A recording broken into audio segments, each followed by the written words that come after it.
جی السلام علیکم، میں ہوں آپ کا host Syed Junaid Kazmi talk with Jamal کے ساتھ۔ ناظرین، آج کے ولاگ میں ہم آپ کو بتائیں گے کہ گنے کے مناسب ریٹ نہ ملنے پر کاشتکار کس طرح دل برداشتہ ہوئے اور اپنی ہی فصلیں جلا ڈالی۔ ایک تو اس پر ہم بات کریں گے، اور آج کے ولاگ میں ہم آپ کو بتائیں گے کہ افغانستان کے کامرس ادارے نے بتایا ہے کہ اگر 2 ماہ تک پاکستان نے ٹریڈ نہ کھولی تو وہاں قحط سالی ہو سکتی ہے، قحط کا خدشہ ہے اور سردیاں بھی شروع ہیں۔ آج کے بلاگ میں ہم آپ کو یہ بھی بتائیں گے کہ دبئی ایئر شو میں انڈیا کو کس طرح ناکامی کا سامنا کرنا پڑا اور کس طرح اللہ کی طرف سے وہ نیست و نابود ہوا، اس کا غرور خاک میں ملا۔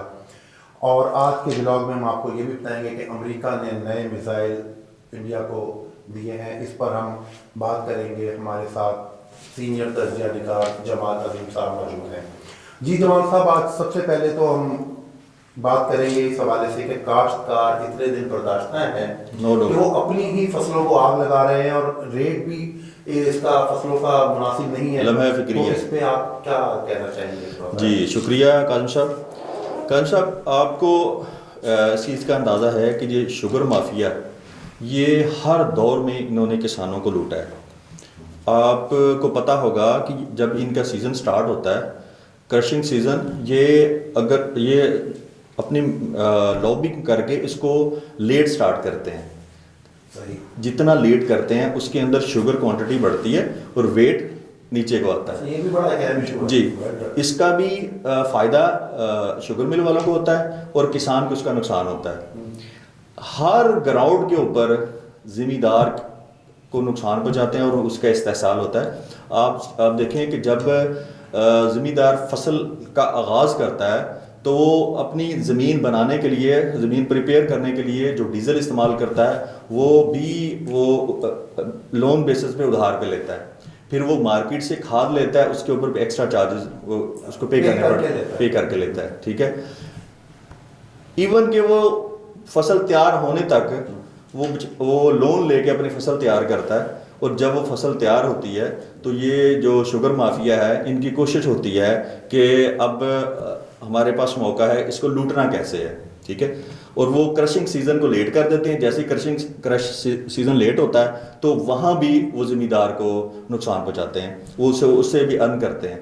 اب آپ دیکھ لیں کہ 2024 کے اندر مارکیٹ کے اندر شوگر کا ریٹ 120 روپے تھا، ٹھیک ہے، اور ریٹ ان کو 400 روپے دیا گیا۔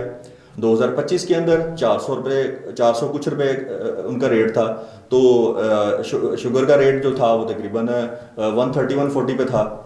اس وقت جو ساؤتھ پنجاب میں شوگر کا ریٹ چل رہا ہے وہ اس وقت 190 روپے 200 روپے کلو ہے، اپر پنجاب میں 220 روپے کلو ہے۔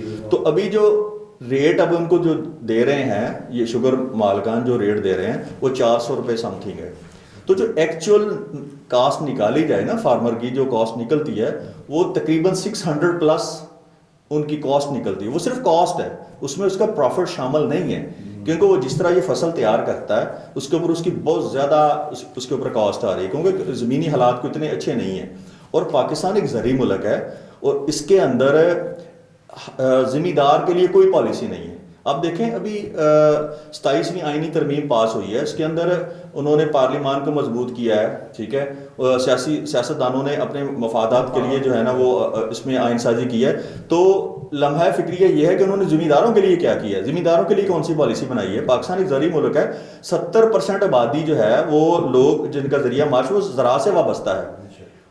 ہم یہ چائے کا جو کپ پی رہے ہیں نا، اس کے اندر دودھ، چینی، ہر چیز پتی تک وہ ایک کسان اس کو پروڈیوس کرتا ہے تو وہ ہمارے تک پہنچتی ہے۔ تو جماعت صاحب، آپ کیا سمجھتے ہیں کہ کیا آگ لگانا ہی مسئلے کا حل ہے یا ڈائیلاگ کی طرف؟ دیکھیں کاظم صاحب، ایک بندہ اب ایک زمیندار ایک فصل کو اپنے بچے کی طرح تیار کرتا ہے، جب اس کو وہ سیل کرنے کا ٹائم آتا ہے تو اس کو جو ریٹ دیا جائے اس کے اوپر اس نے سارے سال کی کیلکولیشن کی ہوتی ہے۔ اس کے اندر انہوں نے وہ ایکسپینڈیچر جو لوگوں سے بارو لون لیے ہوتا ہے وہ ریٹرن کرنے ہوتے ہیں، انہوں نے سارا سال اس کے اوپر ایکسپینس کرنے ہوتے ہیں۔ جب وہ کیلکولیشن مارتا ہے جو ہمیں دیا جا رہا ہے تو اسے نظر آ رہا ہوتا ہے کہ اس سے تو میرا سال بھی نہیں گزرے گا اور میں الٹا نقصان میں جاؤں گا، تو وہ فصل کو جلائے گا نہیں جو اور کیا کرے گا۔ آپ اس پہ دیکھیں کہ جو صنعت کار ہے وہ چینی، گنے سے چینی پروڈیوس ہونے کے بعد جو بگاس بچتا ہے، ٹھیک ہے, ویسٹیج, وہ ہاں وہ اس سے اپنا فرنس بھی چلاتا ہے, ٹھیک ہے, اور اس کے بعد جو بچتا ہے وہ سارا سال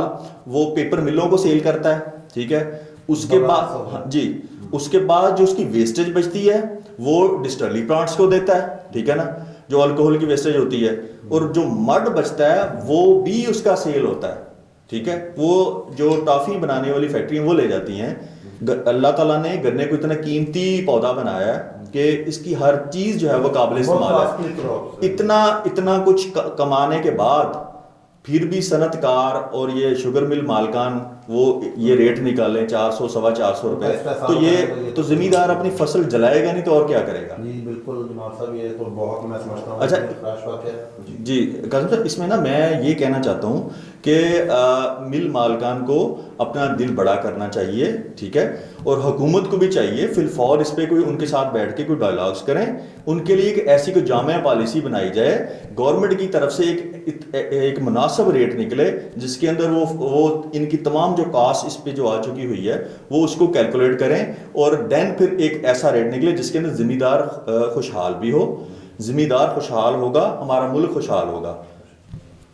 جی جمال صاحب, جس پہ تو آپ نے بڑی مفصل بات بتائی ہے, ماشاءاللہ وہ معلومات دی ہے جو بہت سے لوگوں کے میں نہیں تھی. اچھا اگلے سیگمنٹ میں ہم بات کریں گے کہ افغانستان کا جو کامرس ادارہ ہے اس نے ایک رپورٹ جاری کی ہے کہ اگر آئندہ 2 ماہ میں پاکستان ٹریڈنگ نہیں کھولتا جی تو یہ بہت بڑا لاس ہے, ان کا قحط پڑ سکتا ہے, ان کے لیے قحط کا سسٹم ہو سکتا ہے. دیکھیں قاسم صاحب, پاکستان نے ہر دور میں ان کے لیے ہماری اجناس, ہمارا آٹا, چاول, گھی, گندم, گڑ, شکر, یہ تمام چیزیں وہ پاکستان سے جاتی تھیں. ایون کہ ادویات بھی پاکستان سے جاتی ہیں. ہم نے ہمیشہ فراغ دلی کا مظاہرہ کیا ہے. ہم تو اسپیشل وہ چیزیں پیدا کر کے اپنی ضرورت سے زیادہ پروڈیوس کرتے تھے کہ ہم نے اپنے ہمسایہ اسلامی ملک کو وہ بھیجنا ہے, ٹھیک ہے. یہ اس کی قیمت ہم نے کبھی ان سے وہ جو قیمت ہم ان سے لے رہے ہیں وہ ہمیں اتنی مناسب ہی نہیں ہے, ٹھیک ہے. اس کے باوجود ہم ان کے بچوں کو پال رہے ہیں, ٹھیک ہے.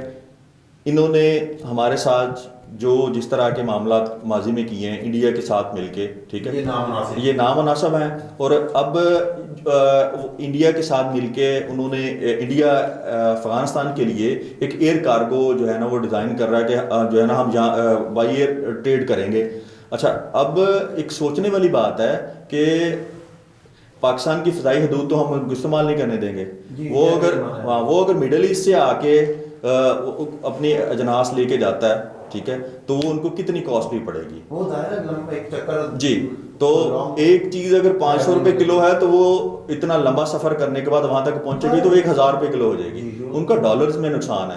تو ایٹ دا اینڈ یہی ہے کہ انہیں ہمارے ساتھ بیٹھنا ہوگا, ٹھیک ہے, ہمارے ساتھ بیٹھ کے اپنے معاملات کو سیٹل کرنا ہوگا, ٹی ٹی پی کو سلنڈر کرنا ہوگا, ٹھیک ہے.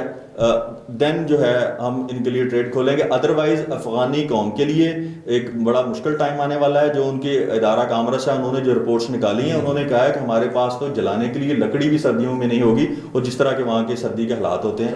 لہٰذا اب ان کو انڈیا کے پیچھے نہیں لگنا چاہیے, پاکستان کے ساتھ بیٹھنا چاہیے, ڈائلاگ کرنے چاہیے, اور ایک پرامن جیسے دنیا دوسرے اچھے ممالک کے ساتھ اپنے اچھے ریلیشن, ہمسایہ ممالک سے اچھے ریلیشن رکھتی ہے, ان کو بھی اسی طرح ہمارے ساتھ ایٹ دا اینڈ بیٹھنا ہوگا.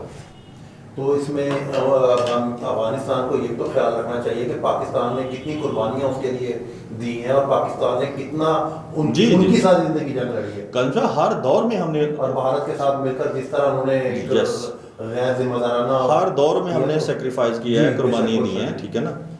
تو اس پہ جمال صاحب ہمارا اس کا ایک تیسرے سیگمنٹ پہ ہم آئیں گے کہ دبئی ایئر شو آل ورلڈ ہوا جس میں پوری دنیا حصہ لیا گیا, یو میں ہوا.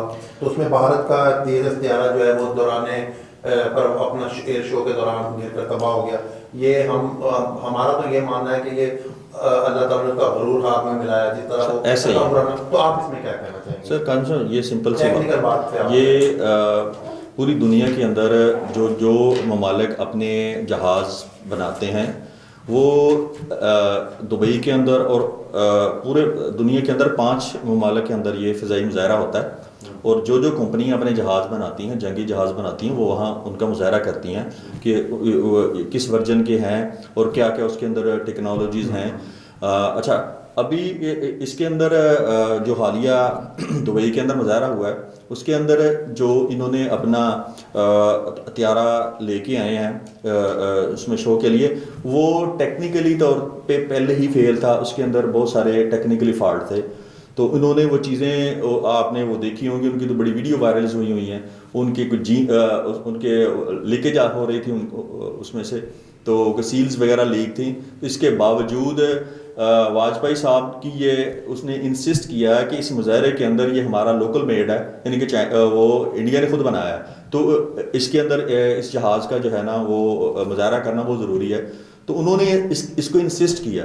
اگر وہ تھوڑی سی سوجھ بوجھ رکھتے، عقل رکھتے، تو وہ اس طرح اس خراب حالت میں جو چلنے والا جہاز ہے وہ اتنے بڑے مظاہرے کے اندر پیش نہ کرتے. وہ کہتے ہیں کہ اللہ تعالیٰ جب کسی سے ناراض ہوتا ہے نا تو اسی عقل پہ پردے ڈال دیتا ہے. تو اب وہ غلطی پہ غلطی کیے جا رہے ہیں. ٹھیک ہے، تو آپ دیکھ لیں کہ وہ پوری دنیا کے اندر انہوں نے اپنا جو ہے وہ ایک امیج بھی خراب کیا ہے، اور وہ ایک ان کا پائلٹ بھی جان سے گیا ہے. فرانس کے جو ایئر چیف ہیں انہوں نے تو یہاں تک کہہ دیا، انہوں نے کہا کہ انڈین ایئر فورس جو ہے وہ اس قابل ہی نہیں ہے کہ وہ جہاز اڑائے اور ان کو جہاز بیچے جائیں. ٹھیک ہے، انہوں نے کہا کہ یہ ان کی ٹریننگ کی ضرورت ہے. بہت بڑی بات کی ہے، بہت بڑی بات کی ہے. اور اتنا بڑا ملک ہے، اتنا بڑا ملک ہونے کے بعد اس کے اوپر وہ فرانس جو اس کو رافیل طیارے بیچ کے ابھی حال ہی میں اس کے رافیل کو بھی جو ہے نا وہ کس طرح، آپ کو پتا ہے کہ وہ پاکستان نے جب اس کو جو ہے نا ہٹ کیا، ٹھیک ہے، بلند کیا. اب تو پوری دنیا جو ہے نا وہ پاکستان کی ایئر فورس کی JF تھنڈر جو ہے 17 اس کی جو ہے نا وہ فین ہو چکی ہوئی ہے. تو الحمدللہ ہمیں تو بڑی تعداد میں اب آرڈر بھی آ رہے ہیں. یہی وہ واجپئی چاہ رہا تھا کہ ہمارا یہ جو طیارہ ہے تیجس، اس کو جو ہے وہ اس مظاہرے کے اندر جائے گا تو اس کی پاپولرٹی مقبولیت بڑھے گی، ہمیں آرڈرز آئیں گے. ٹھیک ہے، وہ آرڈر کیا آنے ہیں، وہ تو کہہ رہے ہیں اب اس کو ویسے گراؤنڈ کر دیا جائے. اب دیکھو نا انہوں نے یہ کتنی، مجھے ان قوم کی سمجھ نہیں آتی، انہوں نے اب یہ بلیم سارا امریکہ پہ لگا دیا. اب وہ کہہ رہے ہیں کہ جو طیارہ ہمارا گرا ہے نا، اس کے اندر GE کا جو انجن لگا ہوا تھا، جنرل الیکٹرک ایک امریکن فرم ہے، وہ دنیا کے اندر وہ انجن بنا کے نا وہ سپلائی کرتی ہے. انہوں نے کہا یہ جو انہوں نے ہمیں اولڈ ورژن کا دے دیا ہے، ہم ان سے ڈیمانڈ کر رہے تھے کہ ہمیں نا آپ نیو ورژن کا لیٹسٹ ورژن ہمیں دیں. ٹھیک ہے، تاکہ جو ہے ہم اپنے طیارے بنا سکیں. تو انہوں نے ہمیں وہ لیٹ سے دیے ہیں، دیر کر دیا، اور اس سے یہ ہوا کہ ہمارا جو ہے نا وہ ہمیں یہ حادثے کا سامنا کرنا پڑ گیا. یہ بھی انہوں نے اپنی نااہلی کو امریکہ کے کندھوں پہ ڈال دیا. امریکہ کی طرف سے بھارت کو نئے میزائل کی فراہمی کے بارے میں بھی کچھ بڑا سا، جی، امریکہ نے انڈیا کو جو میزائل فراہم کیے ہیں وہ تقریباً 400 میٹر رینج میں چلنے والے میزائل ہیں. اصل میں اس وقت نا انڈیا ہم سے بہت ڈر رہا ہے، وہ خوف زدہ ہے. وہ ایک تو فضائی جنگ ہمارے ساتھ لڑنا نہیں چاہ رہا، تو وہ یہ جو میزائل دیے ہیں یہ 400 میٹر تک نا، یعنی کہ وہ اب نا بروی جنگ ہمارے ساتھ لڑنا چاہ رہا ہے. وہ بارڈرز پہ آ کے ہمارے ساتھ جنگ لڑنا چاہ رہا ہے. وہ دو بدو آمنے سامنے بیٹھ کے، یہ میزائل اسی وقت استعمال ہوتے ہیں کہ آپ نے جب جو ہے نا آمنے سامنے آ کے لڑنا ہوتا ہے. تو اس وقت اس کا پلان یہی ہے کہ یہ اٹھانے میں بڑے لائٹ ویٹ ہوتے ہیں. وہ جیسے آپ اپنے ٹینکس وغیرہ لے کے جانے پڑتے ہیں، وہ بارڈر پہ لے کے جانا مشکل ہوتا ہے. تو یہ پورٹیبل ہے، یہ اس کو اٹھانا بہت ایزی ہوتا ہے، اور یہ ایک بندہ اپنے کندھے پہ بھی اٹھا لیتا ہے. تو اس کا استعمال جو ہے نا وہ آسان ہے.